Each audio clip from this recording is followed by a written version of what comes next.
On this episode, we're going to review the latest Gatoh Move ChocoPro event, 1 of 39. We also got New Japan's Pro Wrestling wrapping up the summer struggle in Nagoya. Even MLW just returned with their latest event, Battle Riot, which only features the 40-man Battle Riot match. Whoever wins will get a guaranteed title shot for the MLW World title. But also, we got the latest Game Changer Wrestling event, Homecoming Part 1, which features the GCW title on the line in a death match between, of course, the King himself, Nick Gage, taking on Zack Ryder, now known as Matt Cardona, in his first ever death match. So, let's get started with another episode of Deleted Wrestle Zone.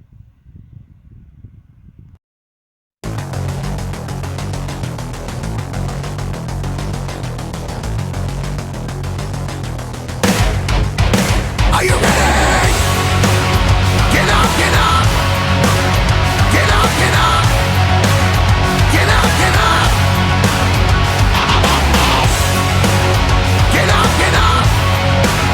Get up, get up! Get up, get up!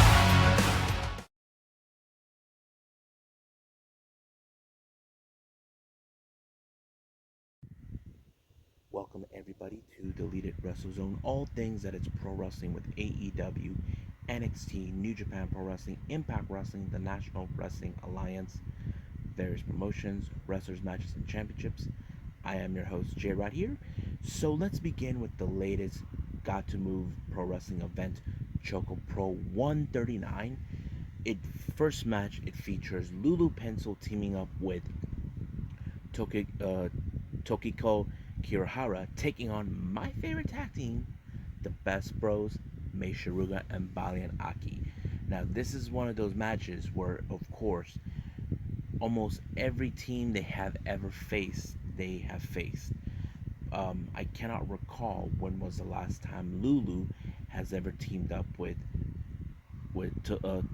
Tokiko. So it kind of feels like, okay, we don't know much, but it was a fun, interesting match. I mean, Lulu has a heart of a fighter, but however, when it comes to trying to win her matches at any means necessary, it doesn't go her way.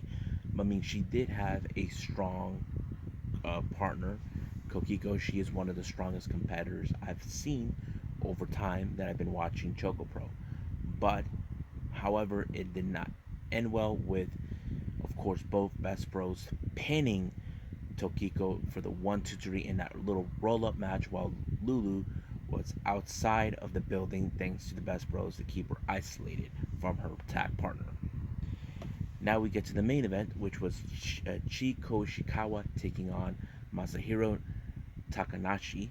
This was one of those intense matches. Now, I have seen Chie has been a strong competitor, even if she's all energy. But however, when it comes to Masa, that's a different story. He is the kind of guy who's like, I don't give an F, that type. You know, I don't play by anybody's rules.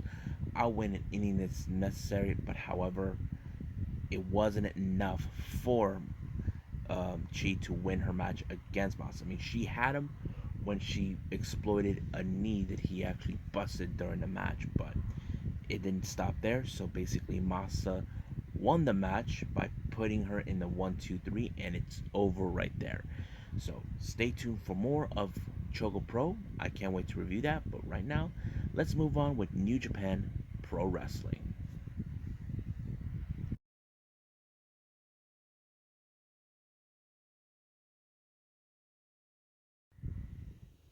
Okay, so New Japan Pro Wrestling are wrapping up with the Summer Struggle 2021 in Nagoya.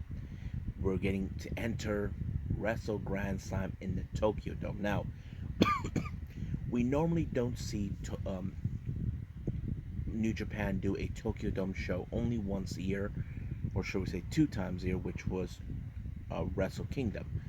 But this time, this is going to be very special. So this is their final show before going to one of the most biggest events happening.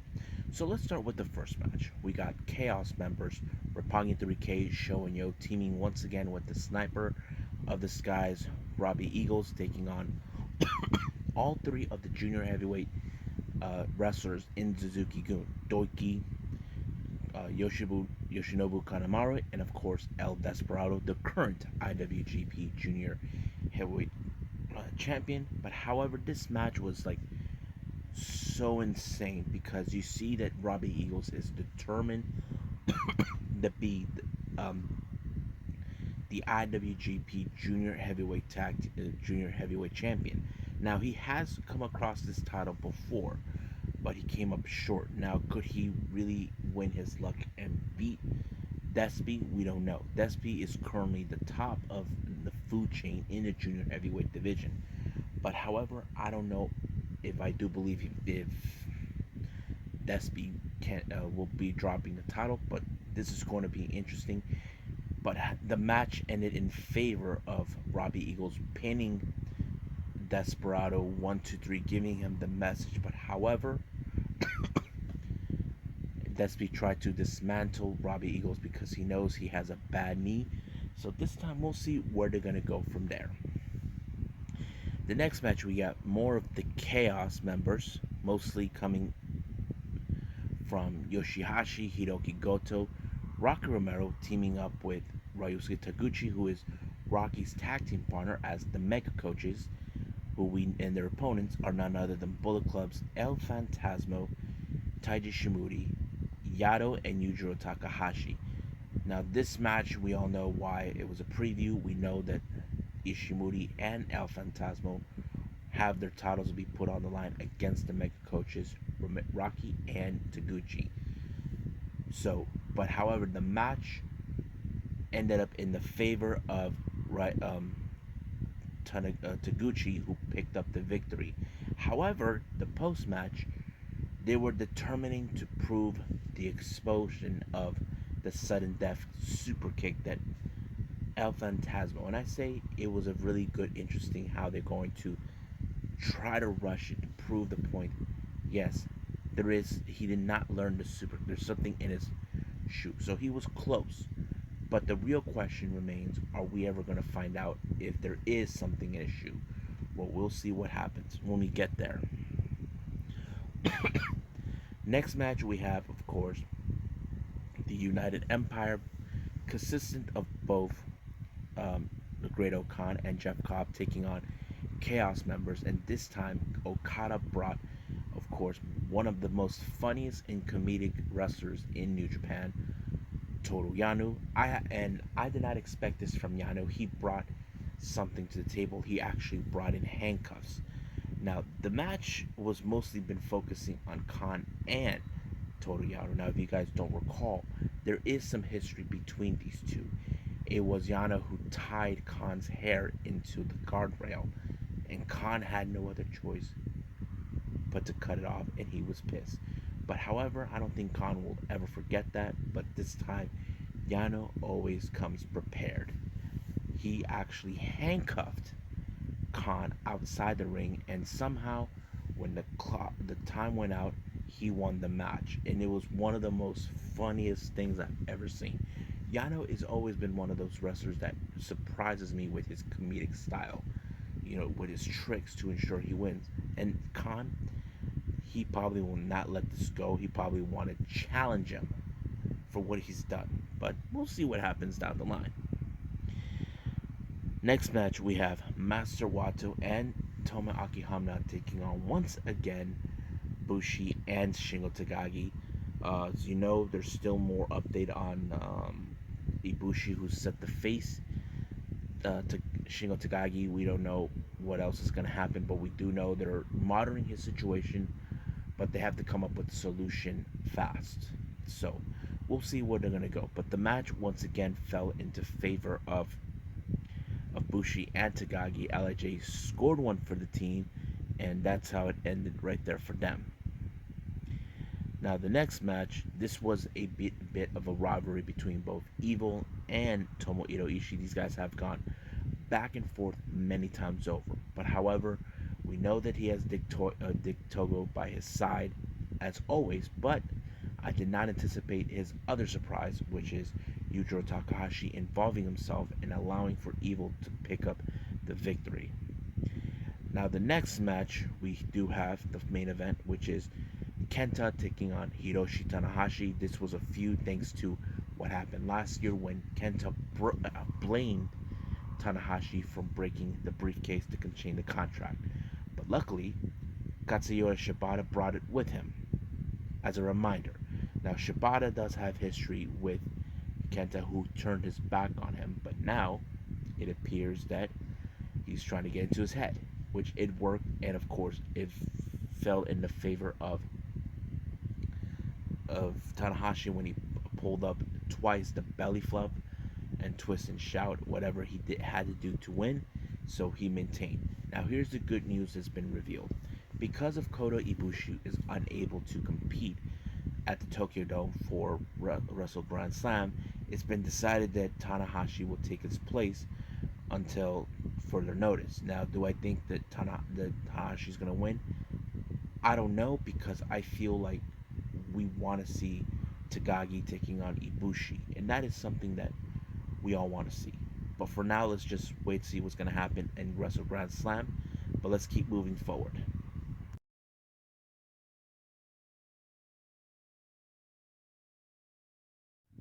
Okay, so we're in GCW's, or Game Changer Wrestling's, Homecoming Part 1 in Atlantic City. This time we have various three title defenses, but I'll get to that. But some good matches that took place. First match, we have AEW star Marco Stunt taking on Starboard Charlie. I have to say this was a really good match. I enjoyed it. Best high flying, but the real question is who was going to be walking out of it, and I was surprised it had to be Marco Stunt, because I would have assumed as a fan, knowing we can't put over certain wrestlers that are now, but Marco Stunt did it, because Marco Stunt had been with GCW before his signing with AEW, but him winning, it kind of felt special because this is where many of his matches have been before. Next match, we have Tony Deppen taking on the awesome Ninja Mac. I have to say, Ninja Mac really surprised me with his little sort of cartwheel moonsault outside of the ring. I'm like, wow, that is insane. But somehow Tony Deppen was able to pull a fast one on him and picked up the victory with the 1-2-3. Next match, we have Nolan Edward taking on AJ Gray. Now, this was a very unique match because AJ Gray has been stepping up as part of the deathmatch rings and all of this, but now him beating Edward was nothing but a special moment. But we'll see where they're gonna go for that. Next match, we have Grim Reaper taking on the old school Too Cold Scorpio, which is a real fun match, but however, somehow Scorpio was able to pull off the victory. I did not expect him to walk out, but he did. So I'm very happy, and he took a joint when he left. Now the next match is a title versus title match. It's for the GCW Ultraviolent title and the BJW Deathmatch Heavyweight title. Now, if you guys aren't familiarized with that title, the BJW Deathmatch Heavyweight, that is from Big Japan Pro Wrestling, and their current champion is Drew Parker. So he made the challenge to Alex Colon for both titles. So basically, it's more like winner take all type. And I was surprised. This match was so brutal. All the toys that they were able to use, like light tubes, there was a door with glass, everything. But in the end, I was bit of surprise that Drew Parker was able to win the match. I'm like bit of surprise on that. So the real question is, are we going to see that title anytime soon? Well, we don't know, but I have to say congratulations to Drew Parker. I have seen him before in BJW and I think Freedoms, but we'll see how that goes. Next match, we have a six-way scramble match. We got Jordan Oliver, Braden Lee, uh, Dante Leone, Jack Cartwheel, Shane Mercer, and of course the most hated individual in GCW, Atticus Cogar. I was like, this match was so good. I did not expect a whole lot, but however, I think many people did not anticipate Atticus Cogar was going to win this match because he is determined to prove how powerful he has become. He hasn't been the same. He's been angry, more of a trying to take it up the next level since RSP lost the title to Nick Gage. So, however, but somehow Atticus Cogar stole this match somehow and able to win it. The next match is for the GCW Tag Team titles, which were not in the country. They were in Mexico. For some odd reason, Jimmy Lloyd and G Raver picked them up down with Nueva Generación Extrema, which is NGX. They were able to get those titles back, but they had to put the titles on the line against Second Gear Crew, consisting of Mance Warner and Matthew Justice. I have to say the match was pretty good. I have to say I did not expect that the Second Gear Crew were going to win, but it would make sense because if you guys follow, Lloyd and Raver are mortal enemies. They hate each other, and that has to continue on in some way. Like one will screw the other, but that's pretty much what we saw. Now the next match we have Frontman Jaw taking on Effie. This was more of a battle of the gays. Now I'm not gonna how to say be homophobe, but there was some fun moments. But however, I did not expect for Effie to win this one. I would have assumed Frontman Jaw was gonna win it. However, Effie invited at the end of the match Frontman Jaw, saying that do you want to come down to Effie's big gay brunch, and he is accepting it. And of course, they made out. Don't ask me what happened. It happened. Now let's get to the main event we have for the GCW World title in a death match between Zack Ryder, now known as Matt Cardona, taking on the King, Nick Gage. The match was so insane. Now, Matt Cardona was trying to ensure that his face was not touched, but it happened. But there was a moment that was a distraction from Chris Jericho's music. Someone actually played it thinking Jericho was there, but however, it wasn't. But we'll see what happens with Jericho on Wednesday for the labors of Jericho. But in the moment of the match, we see 440 show up and try to attack Nick Gage because they haven't forgotten what happened. RSP, the former GCW World Champion, came out in his defense, but he still had a final trick up his sleeve when he kicked Nick Gage in the groin, allowing for Matt Cardona to pick up a victory and becoming the new GCW World Champion. I'm like, wow, I can't believe that happened.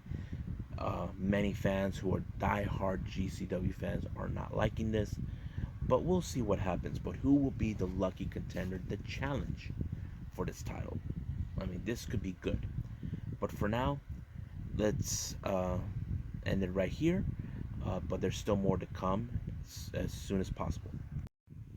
Well, I hope you guys enjoyed this episode, me reviewing ChocoPro, New Japan, MLW, and of course GCW. Stay tuned for more on Gatoh Move's ChocoPro, which is 140. New Japan Wrestle Grand Slam at Tokyo Dome, and of course, finally, part 2 of GCW's Homecoming. So I think I'm going to end it right here. So I'm going to say I'll see you guys in the next DWZ time. Same DWZ channel. I must bid all of you adieu. So goodbye. Mwah, and have a nice day. Bang.